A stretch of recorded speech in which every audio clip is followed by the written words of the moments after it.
Look at several examples of rational number in the form p by q. Q is not equal to 0, where p and q are integers with no common factors other than 1 and having terminating decimal expansion.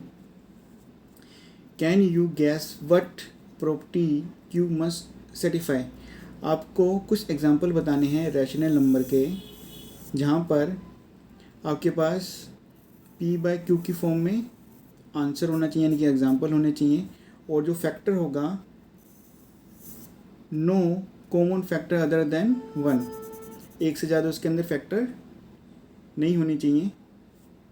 Having terminating, answer आपका कैसा होना चाहिए, terminating डेसिमेशल expansion होना चाहिए।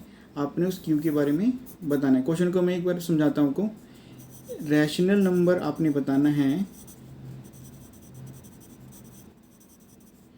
जो कि आपके पास होगा एक टर्मिनेटिंग होगा, जिसके अंदर आपको फॉर्म बतानी है एग्जांपल p बाई क्यू की, और जो q है नॉट इक्वल टू 0 होगा, और आपने इस q के बारे में बताना है कि q हमारे पास क्या वैल्यू लिखें कि ये पूरा क्वेश्चन इस q पे आके आंसर दे दे। उसके लिए आपको रैशनल नंबर के बारे में बताना चाहिए। स्टार्ट करेंगे हम बेसिक से, जो कि बस रैशनल नंबर होते हैं आपके पास दो तरह के होते हैं। एक तो होते हैं टर्मिनेटिंग, दूसरे आपके पास होते हैं नन टर्मिनेटिंग रिपीटिंग। आपका आंसर टर्मिनेटिंग है, लेकिन मैं साथ में इसको बता रहा हूँ कि दोनों में आपको कन्फ्यूज़न ना हो। टर्मिनेटिंग कहने का मतलब है आपके पास जो एग्जांपल होगा आपके पास p बाय क्यू की फॉर्म में होगा, जैसे कि मेरे पास हो गया 1/2। आपने साफ साफ देखा है, इंटू 1 कर दें, यहाँ पर इंटू 1 कर देंगे तो आपके पास no common factor other than 1 है, एक के अलावा कोई भी फैक्टर आपके पास नहीं है। तो आपके पास कैसा होना चाहिए, टर्मिनेटिंग होना चाहिए, जिसको सोल्व करेंगे हमारे पास आएगा 0.5, ये आपके पास आ गया टर्मिनेटिंग। एक और एग्जांपल ले लेते हैं p बाई क्यू का, मैं ले लेता हूँ 1/5 इंटू 1, तो आपके पास नो कॉमन फैक्टर देन 1 होना चाहिए, एक के अलावा और कोई फैक्टर नहीं है।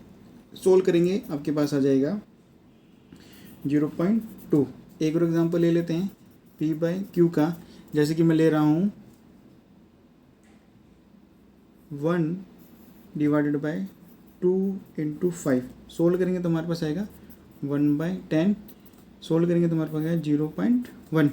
इसी एग्जांपल को समझाने के लिए मैंने यहाँ 1 लिया है, यहाँ पर आप और भी वैल्यू ले सकते हैं। जैसे कि मैं एग्जांपल एक और वैल्यू ले रहा हूँ p बाई क्यू, मैं 3/2 इंटू 5 ले रहा हूँ, तो ये मेरे पास हो जाएगा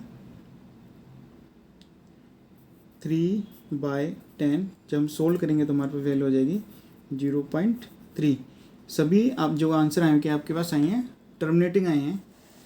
अब मैं दूसरी तरफ चलता हूँ, नन टर्मिनेटिंग रिपीटिंग। जैसे मेरे पास होता है 10/3, सोल्व करते हैं हमारे पास आता है 3.333 डैश, यानी कि हम इसको जैसे 3.3 बार। एक और एग्जांपल ले लेते हैं 22/7, 3.142857 ये आ जाता है बार। आपने साफ साफ देखा है, जहाँ पर Q है वह 3 है 7 है, जहाँ पर आपके पास Q है 2 है 5 है 2 है 5 है 2 है 5 है, यानी कि जो आपको आंसर देगा टर्मिनेटिंग, Q की वैल्यू आपके पास होनी चाहिए 2 या 5 होनी चाहिए, या मल्टीपल ऑफ 2 या 5 होनी चाहिए। तो हम इस आंसर को कैसे बता सकते हैं कि जो हमारे पास Q की वैल्यू होगी वह आपके पास होनी चाहिए the prime factorisation of Q has only powers of 2 or powers of 5 और both। या तो आपके पास Q आपके पास 2 होगा या 5 होगा या दोनों के दोनों होंगे, तो आपका आंसर आ जाएगा टर्मिनेटिंग। अगर आपके पास Q की वैल्यू 2 और 5 को छोड़ के है, जैसे यहाँ पर है 3 7, अगर मैं कर दूँ 1/11 तो आपको हमेशा आंसर आएगा नॉन टर्मिनेटिंग रिपीटिंग।